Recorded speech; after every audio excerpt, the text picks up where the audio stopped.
welcome back to another exciting episode of the Information Revolution podcast about information for people working with information. My name is Michael Upton. I'm an information management consultant based in Wellington, New Zealand. And my name is Judi Vernau. I'm also a consultant in specialising in information architecture in Wellington. And I'm Karl Melrose, an information and records management consultant in Adelaide, South Australia. Michael, what are we here for this morning? What are we here for? So, back in November, Carl, you kicked off the conversation around how we might value information or how are we doing it. And that's led to some fantastic conversations with a whole lot of guests, which personally I found really interesting, pulling in new perspectives from outside the three of us. So we had James Price, we had Matt Moore, we also had Liz Wilson talking about data and some good conversations there around how things might work in financial institutions. And last episode we had Doug Laney phoning in from Chicago. I was about to say Christchurch, which should certainly not be true.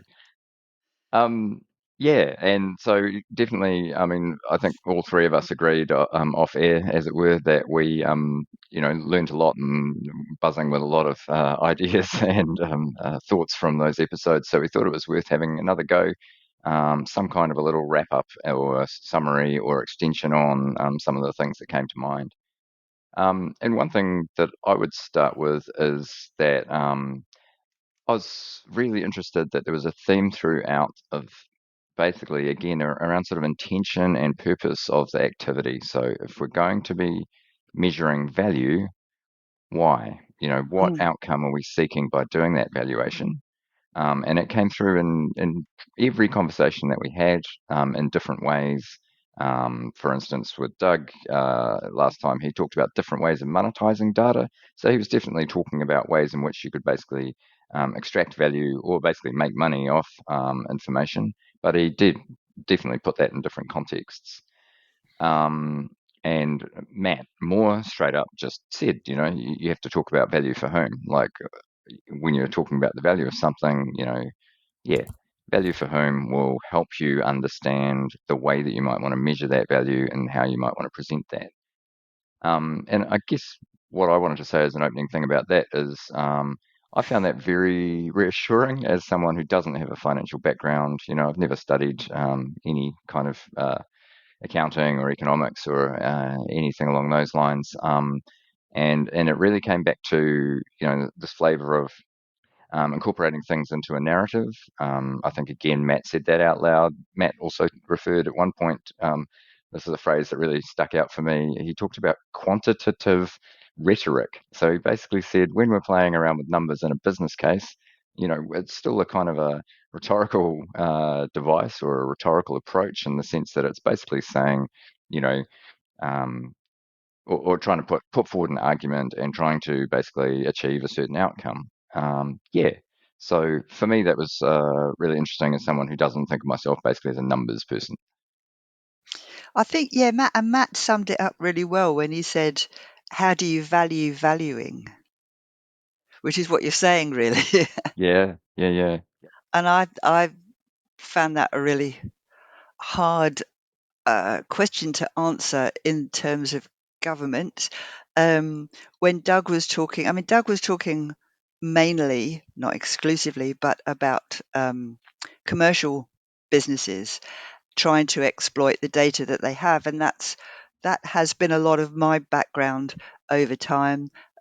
Working in publishing, particularly electronic publishing, and gathering all this data and trying to work out more ways of exploiting it than just maybe the primary purpose that you're collecting it for. And I've worked for other companies who have been collecting data for one purpose, but they see that as time goes on, this could be valuable to other companies to integrate with what they're doing, um, in order to produce maybe a new product or to make a process easier or whatever it is. I think for commercial companies, it is quite a lot easier to see how that might work and to put a value on it. Actually, it reminds me that once upon a time I was asked to value an ontology that had been built in the health service. So Right. somebody, a commercial company was looking to buy something, and they asked me to try and to write a report on what the value of this would be, which was very, very hard, especially at that time, which must have been 10 years ago or something. Yeah. But you look at what people at that time were selling or licensing taxonomies for. You look at all the different things that you could do with this data and come up with something. But from knowledge of the publishing industry, I was able to say some things. But I think the three of us were then saying, but what about government? And what does that mean in government? And that's a lot harder. I mean, clearly the concept of linked data, big data, has been around for a little while, and putting your data out there so that other people can use that for some benefit. Like Stats New Zealand put out a whole load of stuff, and data.gov and all the rest of it. But that's making freely available the data that you've collected so that other people can use it to their benefit, rather than the organization thinking about how it benefits them. And how, back to the original question then, how do we get organizations, but particularly government, to think about the value of what they have? Hmm. Well, one thought on that, which sort of ties into the bit where you were saying about it being difficult to value something, your experience there with the ontology, Mm, trying to, um, or at least price that. yeah. One thing that really, was a bit of a sort of mind-blowing boof moment for me with Doug Laney, in his episode, was where he essentially said, well, you just have to agree a starting number, and really the purpose of the work is to then track the trend. So you go, okay, well, we've got A, and you don't really need to know what A is. You want to know whether in 6 months' time, after a certain level of investment, you've got A plus one or you've got A minus one. Are you going up or down? And for me, that was almost like a kind of a really sort of freeing moment in terms of a knot I could feel myself being in, of like, yeah, how do you put a number on these things? And he was almost saying, just pick one and start, provided you've got that concept of what it's for. And I thought, then, to what you're saying, Judy, about, well, how sort of almost what is this for in government context? I mean, I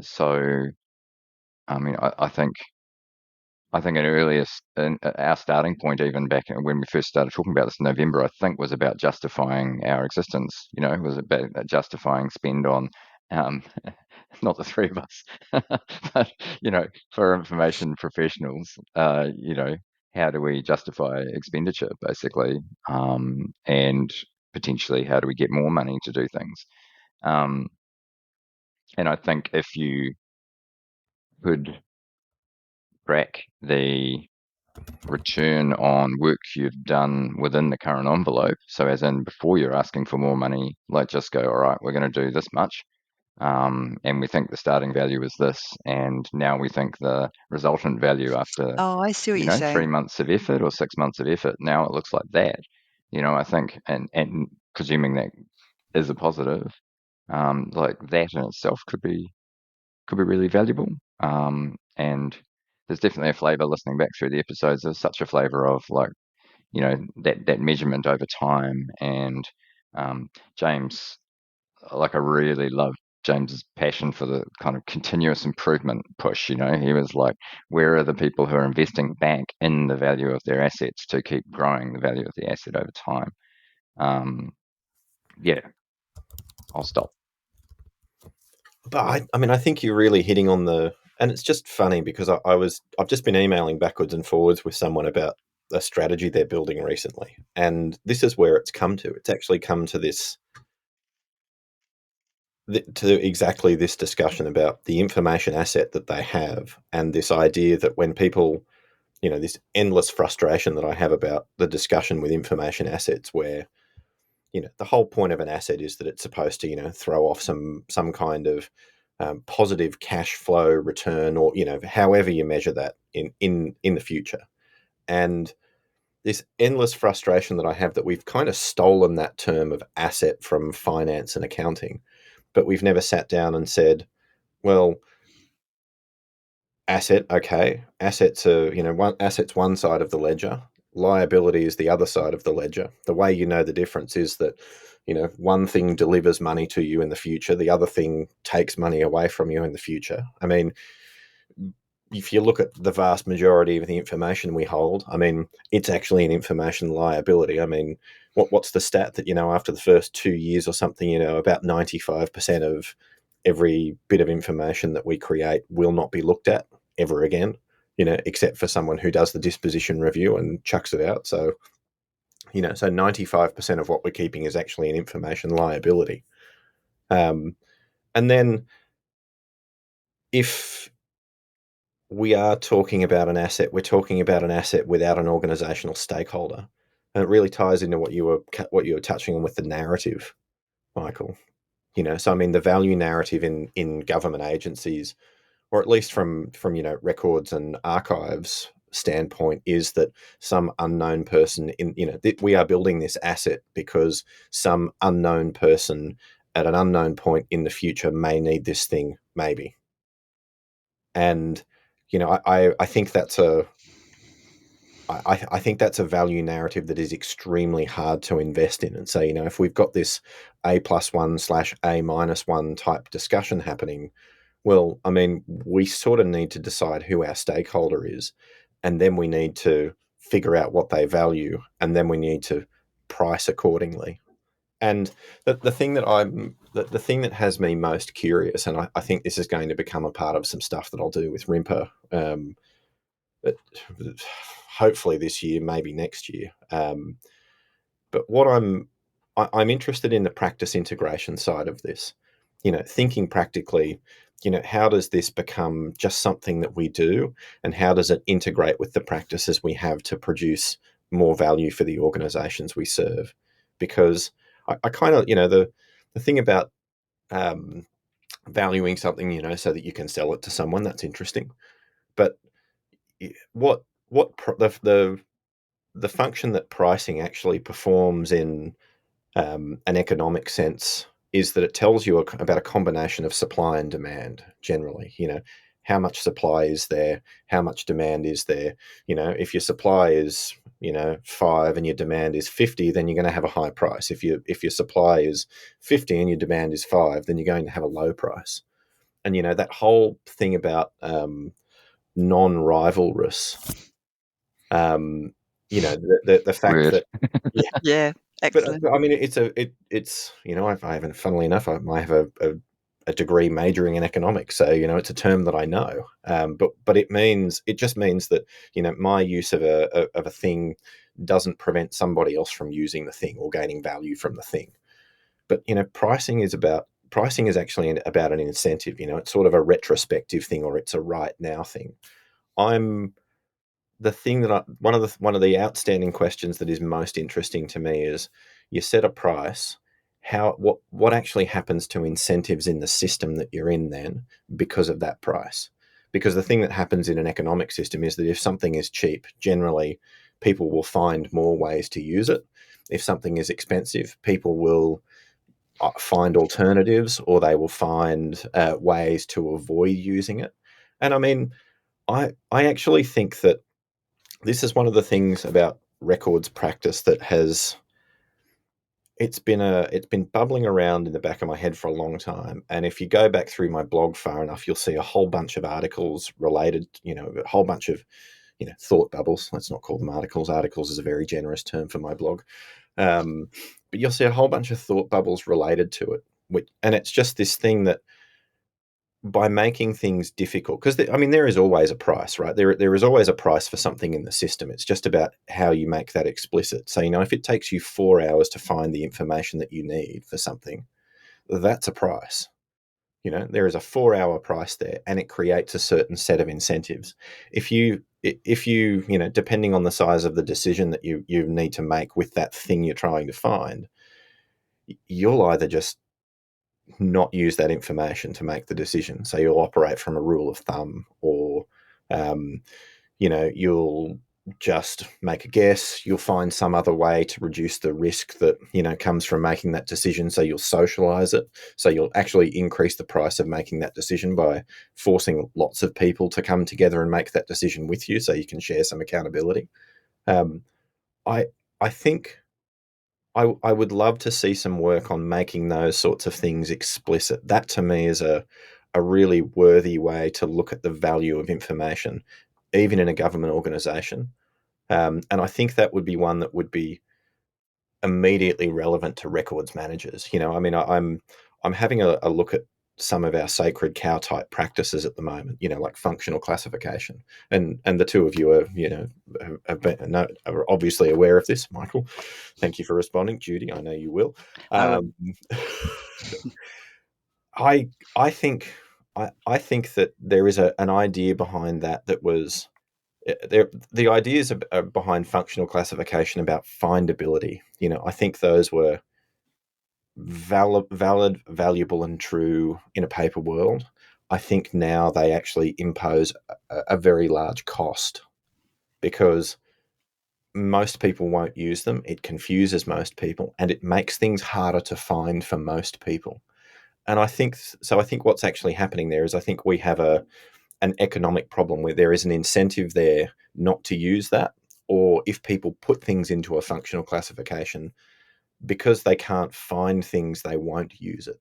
And so I think it's probably a bit of a waffly way to get to this idea that, I mean, I think a useful way to measure these things for government agencies. I mean, I always try and bring things back to the DICAR model now. What's the result we're trying to produce, and what's the impact that this thing is having on our ability to do that, this quality of the information that we have, and how do we make that explicit? So I mean, the valuation question for me, for government agencies, is not necessarily how we value the economic impact of the information. Although, I mean, that would be useful. I mean, the way I'm thinking about how to start is to just value how hard it is to use this information, just on the Right. basis that, if we've got, and like, I think there's multiple levels to this. There is the straight findability problem, which is, how do we find that the information about the transaction that we need for this next thing we have to do? But there's also the, what's the layer down from that? The sort of second order value conversation. Because one of the things about records, well, let's just call it unstructured data, is that secondary use is very, very difficult.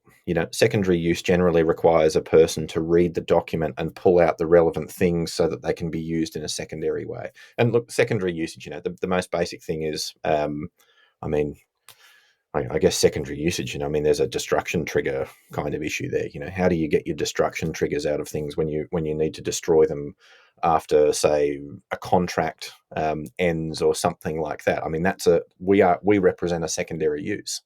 But there's also the thing about, if we have a regulatory deadline to do something, and it's in this record that we have, how do we populate that? Well, a person has to read it and populate a thing. If we want to be able to produce aggregated statistics about things like how often we performed a task in the future, we have to go out back, and that's very, very hard to do with records. If we want to understand characteristics about the activities that we performed or the people we served in those records, with unstructured data, that is really, really hard to do. A person basically has to read a thing, or you have to get some kind of very sophisticated AI system to extract what Yeah, you need from that and that's what you populate do. it somewhere. Yeah, I mean, that's the only viable way. It's just, everything else is just too expensive. But how do we surface that, so that our organizations understand the cost of current business practices? And I mean, I'm how we make a decision between an EDRMS with a functional classification and a file server with a kind of folksonomy oriented approach, or whatever it is. What I'm trying to think about is, how do we price those two different approaches so that we can actually sit down with people and we can have a bit of an economic model about it, and we can see, well, yeah, okay, so it may be really convenient for you at the moment to do this thing here and just put it in your sort of folksonomy oriented thing, but we've done an economic analysis of this and we've realized that the cost of you doing that to the organization is, it's $1,000 in lost time and productivity on average, per case into the future. And we've worked out that by not using our functionally oriented EDRMS, your people are saving $5 per case. So the delta in terms of cost of those two ways of doing things is $995. It's the kind of thing where you can actually see an organization, even a government organization, looking at that and saying, well, we have two ways of doing things here, and one imposes $995 more cost on us. Now that that's visible, we will respond to the incentive that that provides us with, and we will do it the way that is least cost. And I mean, if you can put those, if you can actually, that's the kind of thing that I'm really, really interested in, and I it's the incentives, it's how does the incentive that a price presents transform the way people deal with the information? Because I think that's what we've got as a problem in all our organizations at the moment. We have records teams saying, we need you to do it like this because of some ideas about long-term value and long-term need to manage. And then we've got the organization saying, well, if I do it that way, it takes me longer and I end up confused. So I'm not going to do it that way. And you don't have the power to make me. And, one side has to recognize eventually that battle is being fought and won. And there has to be an integration. We have to come back to a pragmatic position on it. And I mean, if the pragmatic position is records management wins because we can value the results of one practice over the value of another, that would be good. If the business side of the organization wins because they can show us that the value that this thing we're asking them to do is lower than the cost of it, and we can sit down then and work at better practices. I mean, either one of those things I think is a really worthy outcome. So you've got there, you're talking about the cost of creation of information, I think. You're talking about the cost of then using that information. So what are those two? If we can put some figures on both of those things, that will help the discussion, I guess. But then you've also got the value, which is different from the cost, the value of being able to exploit that information further down the line, like being able to actually interrogate this data that we're collecting about customer complaints. If we can actually exploit that to find out more about what they're complaining about and the related topics, then we can improve our service. So there's what it's actually costing us, and there's how we might be more efficient, what additional benefits we might get as in addition to just reducing cost. If we can organize ourselves a bit better, there's also the improvement that we can make going forward. But I do take issue, as you probably know, Carl, with the whole information architecture thing that you talk about. So you talk about the file plan or the business classification or whatever you want to call it. And it's true, well, for me, it's true that the old fashioned way of doing of organizing things, the functional classification, was really just for records managers. But now we have so many possibilities, especially with things like 365, different ways of organizing our content that is so much more user focused. And it's almost, for me, thinking about this, that's the primary thing. How do people want to do their everyday work? And then how, at the end of that, how do we make it as easy as we can for records managers, given that our primary aim actually should be to help people do their work, because that is that is the cost of creation and the cost of use, and we need to keep that down as much as possible so that our people are as efficient as they can be. I think you summarised. I'm really glad you summarised my ramble so nicely, and I think you've come back to what the core issue there, which I think at the moment we have one way of doing things, and whether you like it, don't like. Like it's an example for me at this point. I'm really not. I don't want to. I don't think that's worth necessarily litigating with people at the moment. But it's each way of doing things imposes a cost on someone, and if we can surface those costs to say, this way of doing things creates this much cost and this much value, and Yeah, we can have almost like then at least we can just have a real conversation with people about the value of practice and the value of practices. And God, I mean, you absolutely hit the point that I'm trying to get. I think it's a point underlying, but it's the right point, which is that if we want people to, and essentially it boils down to this for me, it's metadata is the root of lots of things, and if you want people to add metadata to things, then what you really need is a sense of the value of that metadata to them and the organization. I mean, the reason that we've been failing to get people to add records metadata to things is over the years is because we've asked for too much and people don't value it. Whereas, I mean, I've never found a case where if you ask people to do something that produces a really valuable result for them, I've never found a situation where they won't do it. And, no, me neither. Me yeah, neither. it's basic stuff like, we need you to take, every time you get, you know, a piece of ministerial correspondence in, you put it in your file. We need you to add the metadata about when that ministerial, request, whatever it was, came in. We need you to put the date in this field over here. If you're just doing that because you want to drive a destruction trigger, I mean, good luck getting people to do it. If you then take that data and you use it to create a dashboard so that they understand the status of all of their ministerial requests, when they need to have them back, how old they are, all of those kinds of things.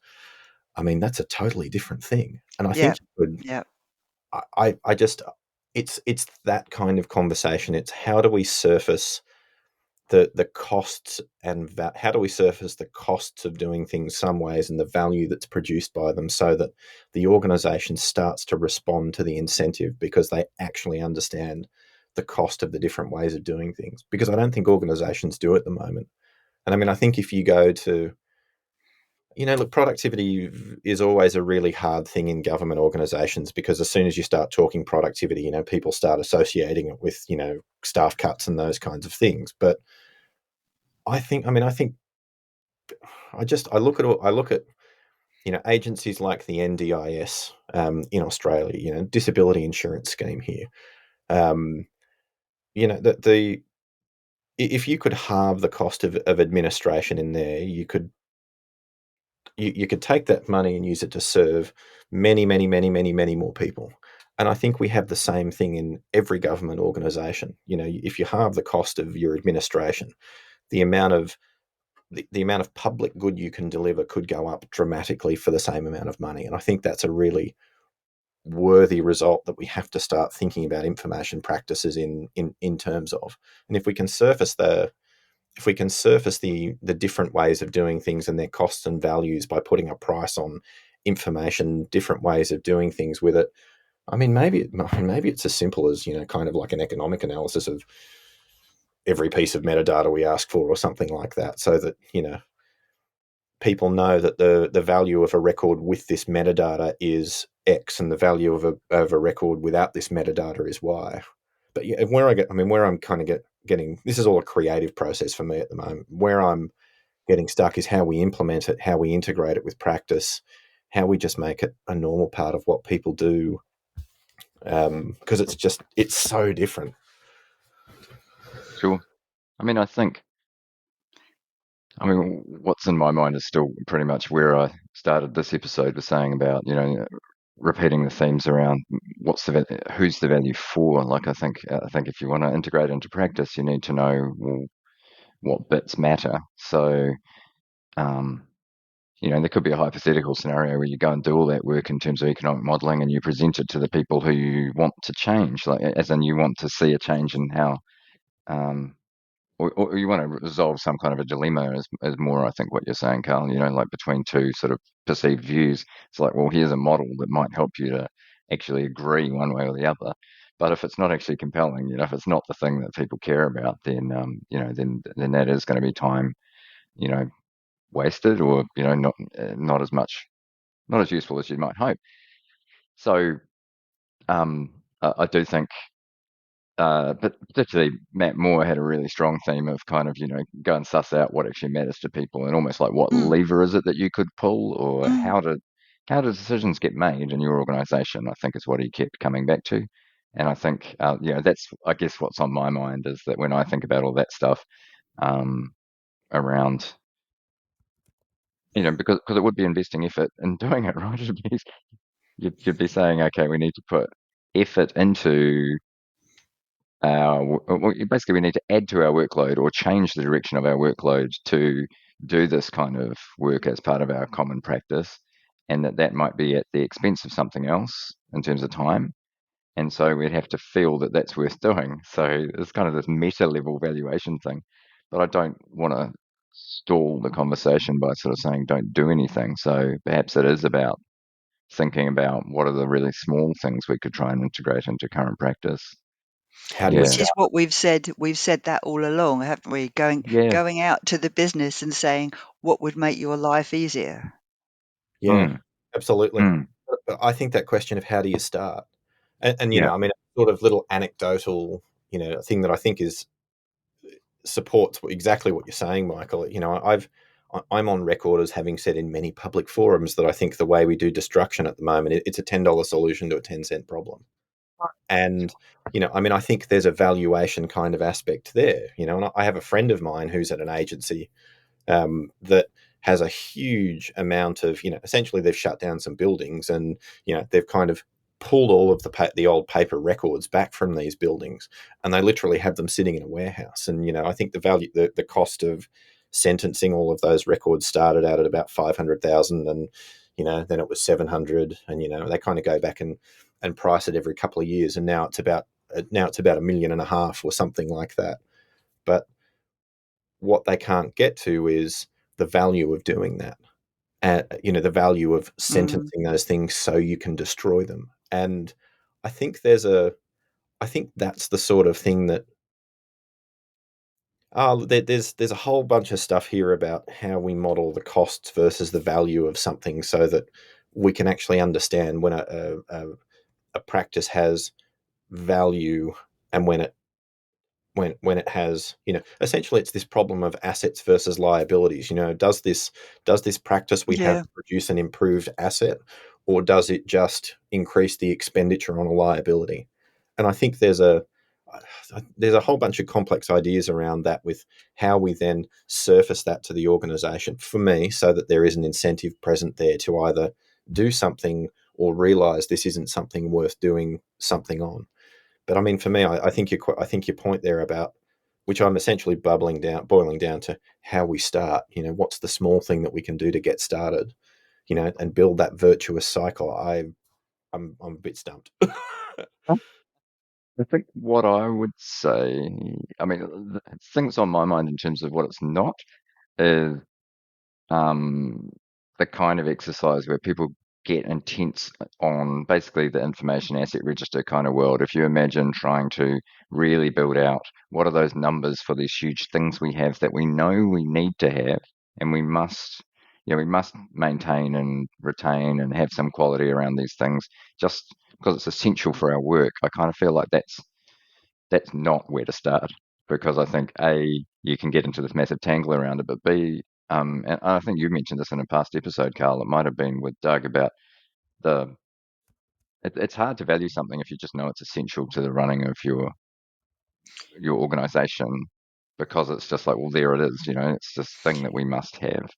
And Oh, so that so was I the do water feel to like goldfish comment, I think. water to Like water to goldfish. goldfish. Yeah, it's just there. You don't notice it. Yeah. Yeah, yeah, yeah, yeah.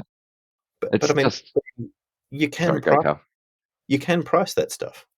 Like, you know, And I what would mean, happen next, do you reckon?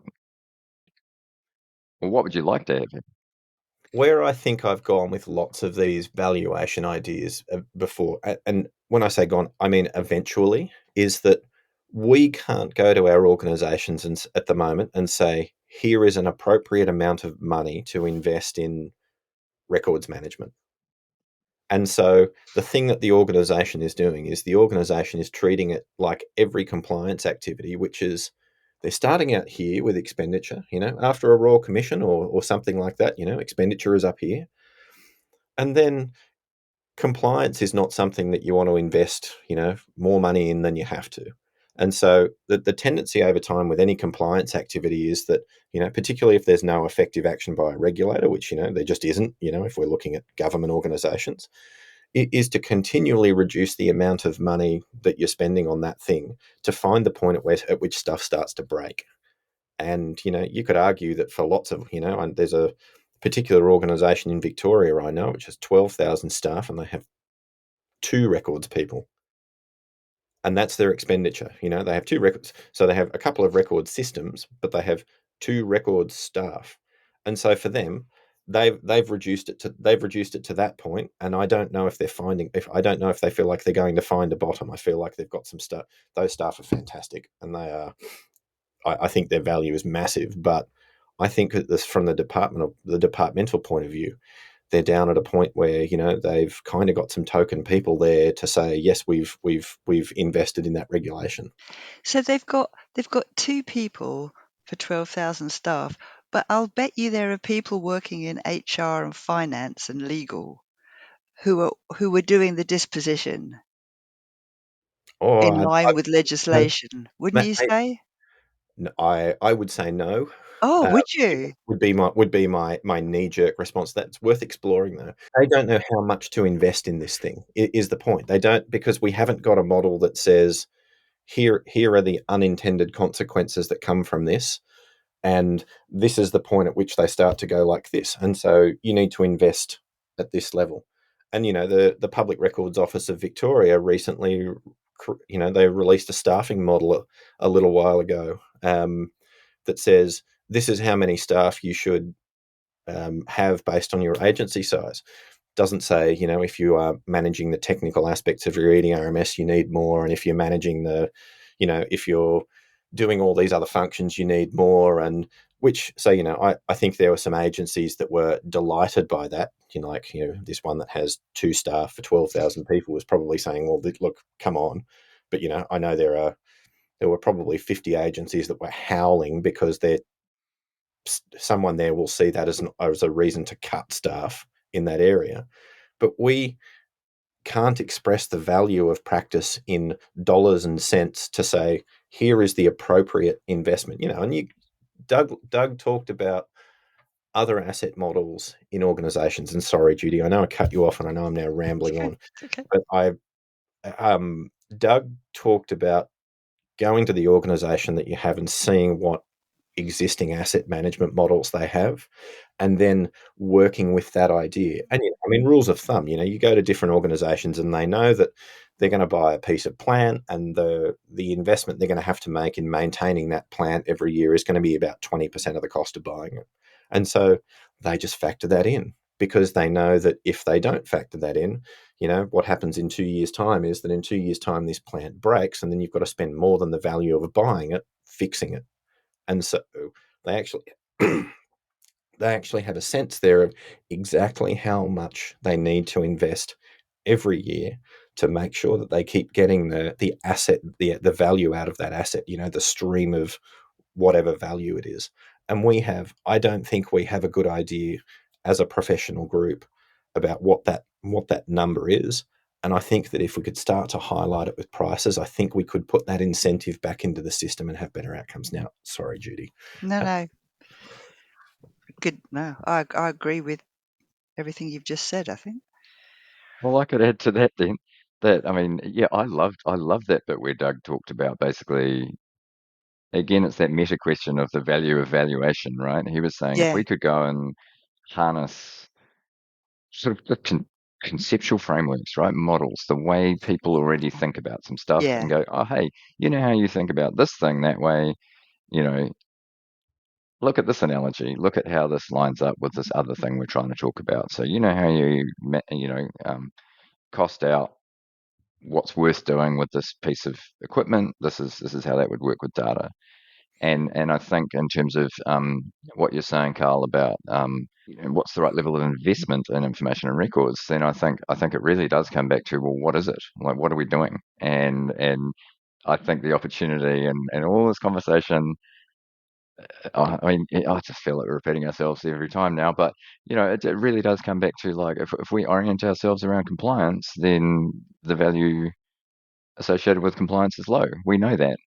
Yeah. And I Depends mean, on or Yeah. sorry, I mean, it does go with that kind of boom and bust flavor of like there's a brilliant example of this in New Zealand public sector where an organisation got down to 1.5 FTEs who were reporting to the help desk manager.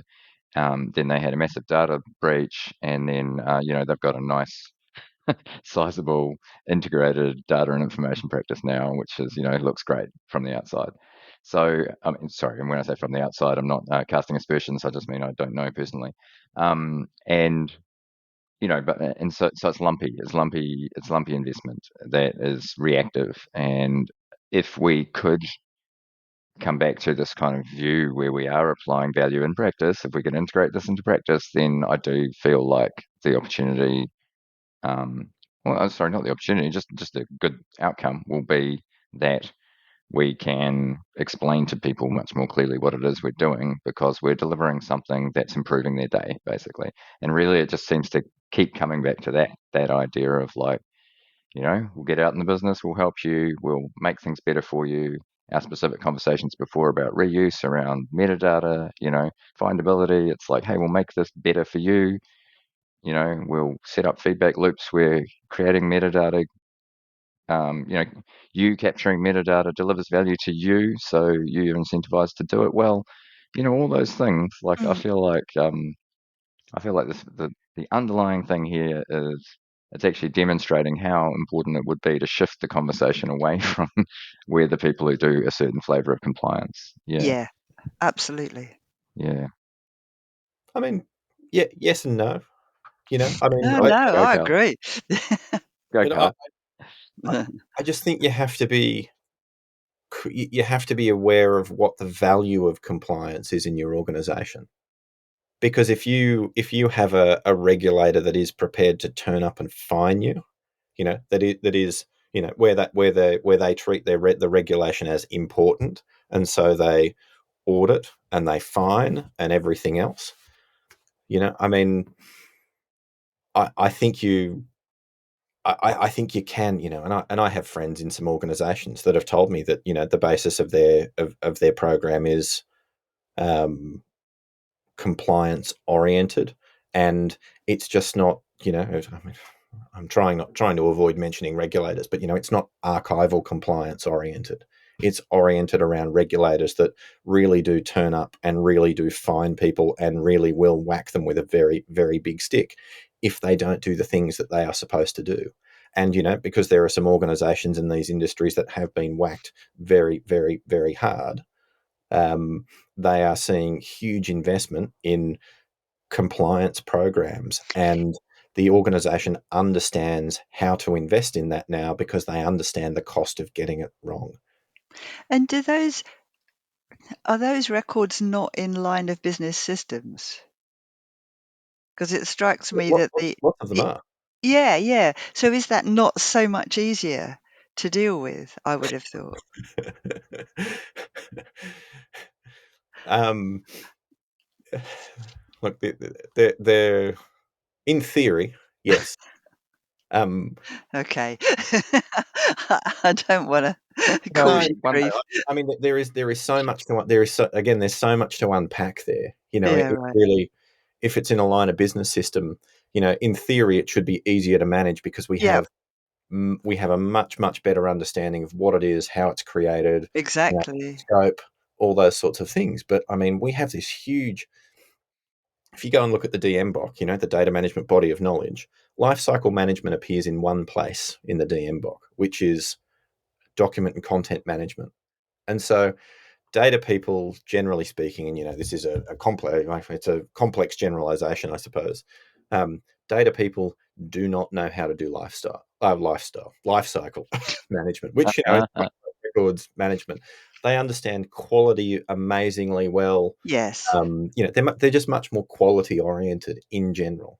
Whereas I think records people, who spend their entire lives thinking about life cycle, they They hit care about quality. Oh, well, quality of description, is this sure, accumulation of sure. records that we have here adequately described? And we're the only people who care about the description, I think. But we're the only people who know how to do life cycle, really. And we kind of and this is a royal we, look at structured data and don't know how to think about it, don't know how to deal with it. We think it's not people say it's not records. They say you can't destroy it, because it's, stuff relies on other stuff, and, people can't get their heads around, how business applications work, and people want to go and deal with the database, without realizing that, if you go and look at the ones and zeros on a hard disk, or you go and look at a Word document in Notepad, so with the wrong application, you'll become hopelessly confused. And, databases operate the same way. If you go and look at the data, you should be hopelessly confused.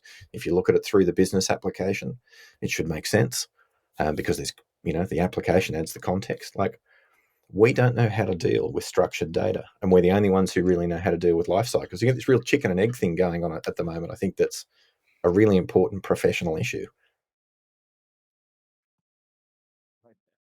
And Hey, I I'm might. how we got here from valuation. Yeah. I was just wondering that. I'm confused. Well, I mean, maybe I'll wrap us up just given the time. But what I'd note is that, I mean, it perfectly links in. We did have Liz Wilson drop in to talk, data and unstructured information and stuff, and she really emphasised those same things. And I think one thing I could say to tie it all back together, thing I see in terms of appraising value of information that sits in line of business systems is the opportunities for reuse jump out at people because they have done that exercise of Yes. structuring things and presenting things in different ways. And so that's a really interesting part. It's not the technical, oh my gosh, how do I do this thing that I've seen in organizations I've worked in as the major problem. Well, if you want to even call it a problem, but people see that if they get rid of information, um, those secondary reuse cases suddenly get undermined and they go, "Ooh, hang on, I don't want to destroy that information for those reasons." And I think that will become, an increasing tension in our work um, in the future. I'll close this out by just saying, as Carl, you said lifestyle rather than life cycle, that I did work in a team where someone had accidentally written about lifestyle management, and then that Oh became an ongoing no. an ongoing theme in the team about whether we were responsible for people's lifestyle management. Alrighty, That is a good thanks note. one and all. Okay. We'll Thank catch you you. soon. See ya. Bye.